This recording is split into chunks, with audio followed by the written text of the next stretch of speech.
that you're allowed to represent who you are as far as your background, your culture, your faith, and be Canadian. I was born here, you know, and I'm a Muslim, and so I say that I'm a Canadian Muslim.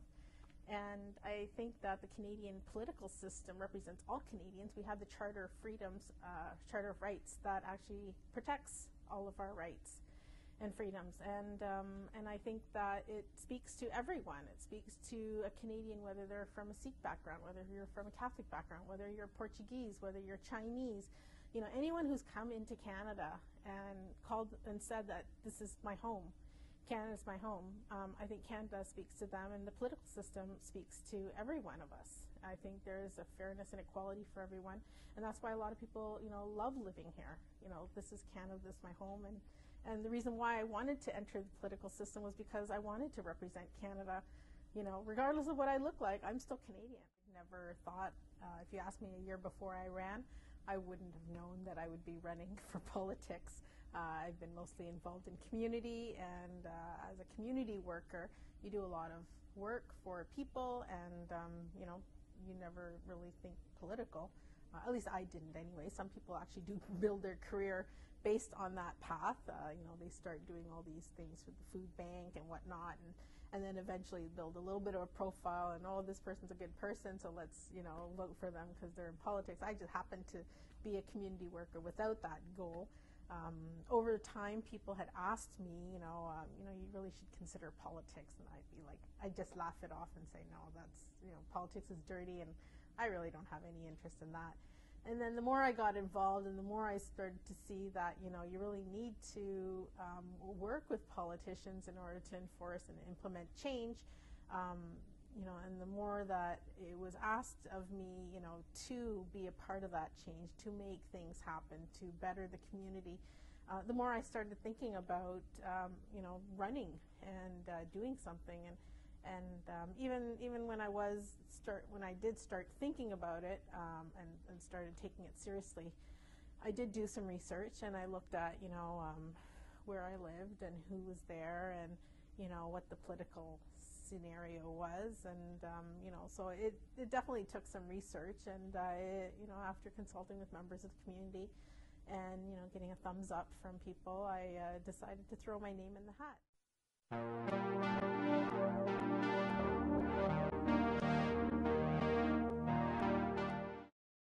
We've had some very good candidates who were from minority groups who had run and never got elected. So what are the reasons for that? Maybe splitting of votes. I think that's you know, one factor. I think the number one factor would be when you're already in office.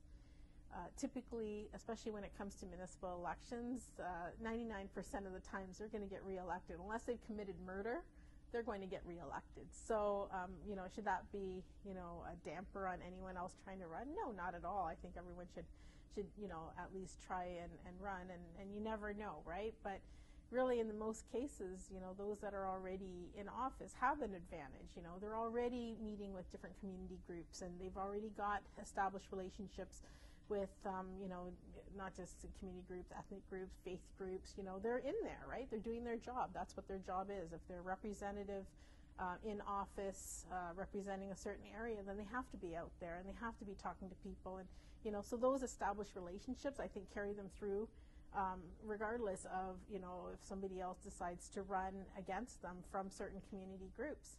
You know, should there be, and the reasons why there are no minorities out there representing office, I think, you know, splitting of votes, plus, you know, the fact that, you know, existing representatives have that advantage, I think those constitute the reasons for lack of other people being able to come in. Any election, you need to have money. You definitely need, you know, you cannot produce flyers, you cannot produce signs until you have some money, right? Now, whether that needs to be lots of money, I don't think so. I think you can have a reasonable campaign for about 10,000 or under. I think most campaigns tend to be between 10 and 20, you know, and there is a cap, a certain amount that you can spend based on how many people are able to vote in a certain area. for any sort of advertisements if you're going to be promoting yourself in newspapers or TV, you know, as ads or whatever. So, you know, money is needed, but I think you can also run an effective campaign without really going overboard on the spending. I don't think you really need to do all the extras, because I've seen campaigns where they've spent as much as what people typically spend for federal and provincial elections, and still they haven't won. The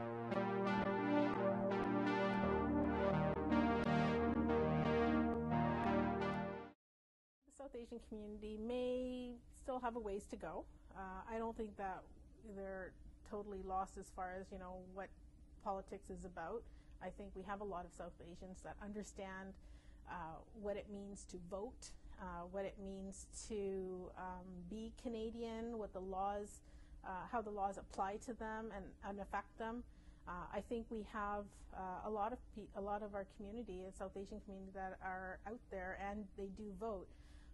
At the same time, I think we also have a lot of South Asians and other immigrant communities that don't vote because they don't feel that the system is working for them, because they aren't as integrated. And I think for those communities, we have to educate and inform them about what their rights are and why they need to vote and why they need to participate in the political system.